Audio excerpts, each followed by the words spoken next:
আজকে বৃহস্পতিবার, লক্ষ্মী পুজোর একটা ব্লগ শেয়ার করি। গতকালই আমি এই ঠাকুরের যে সমস্ত পাতার কাপড় সেগুলো সব চেঞ্জ করে নিয়েছিলাম। এটা কিন্তু লাল নয়, পিঙ্ক কালারের একটা কাপড়। আজকে আমি পিঙ্ক আর হলুদের কম্বিনেশনে আমার ঠাকুর ঘরটাকে সাজিয়েছি। তো সকালবেলা উঠে ঠাকুরের বাসনকোসন মেজে নিয়ে সমস্ত ঠাকুরের পুজোর গোছগাছ করে নিয়েছি। এখানে দেখুন, তারা মাকে একটা পিঙ্ক কালারের আসন পেতে তার উপর বসালাম। আর এদিকে লক্ষ্মী, গণেশ, শিব ঠাকুর সবাইকেই পরিষ্কার করে নিয়েছি, তারা মায়ের চরণ সব কিছু। আর সব কিছু এখন নতুনভাবে পেতে দেবো। আজকে মা লক্ষ্মী আর গণেশকে এরকম হলুদ রঙের আসন পেতে বসিয়েছি। আর মা লক্ষ্মী আর গণেশের ওড়নাটা হলুদ রঙের, তারা মায়ের ওড়নাটা লাল রঙের। এগুলো তো আমার আগে ছিল, আপনারা দেখেছেন। এটা একটা প্লাস্টিকের এমনি মালা, আর্টিফিশিয়াল মালা। আর এরপর লক্ষ্মী পুজোর যেসব গোছগাছ করা, এই পাত্রটার মধ্যে ধান দুব্ব দিয়ে তার মধ্যে একটু দোপাটি ফুল দিয়ে ঘট যেভাবে সাজাই আস্তে আস্তে সাজিয়ে নিলাম। ঘটের মধ্যে আমি দিই টাকা, একটা হলুদ কড়ি, হরিতকি, তার সঙ্গে চাল, গোলাপ জল, আতর আর একটু চন্দনের গুঁড়ো।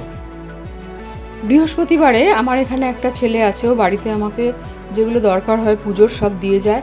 আর আমি না এই পুজোর জন্য আর্টিফিশিয়াল জিনিসগুলো ব্যবহার করি না।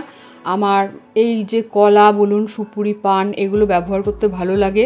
ওই জন্য আমার থাকা সত্ত্বেও আমি কিন্তু পিতলের জিনিসগুলো লক্ষ্মী পুজোয় ব্যবহার করি না।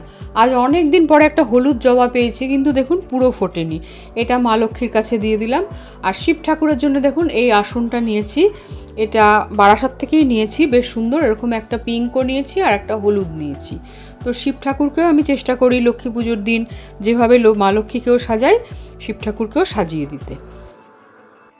আর সোমবার এর নিচে ওই যে বড় বেদিটা দিয়ে তখন অনেকটা ফুল দিয়ে সাজাচ্ছি, শ্রাবণ মাস বলে।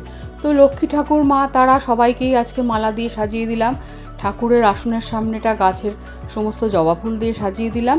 এরপরে পঞ্চপ্রদীপ জেলে আরতি করে নিলাম, তারপরে কর্পূর জেলে আরতি করে নিলাম। তো বৃহস্পতিবারের পুজো এইভাবে শেষ হয়ে গেল। আর সামনের সোমবারে ইচ্ছে আছে আমার পিঙ্কের কম্বিনেশনেই আমি আমার শিব ঠাকুরকে সাজাবো।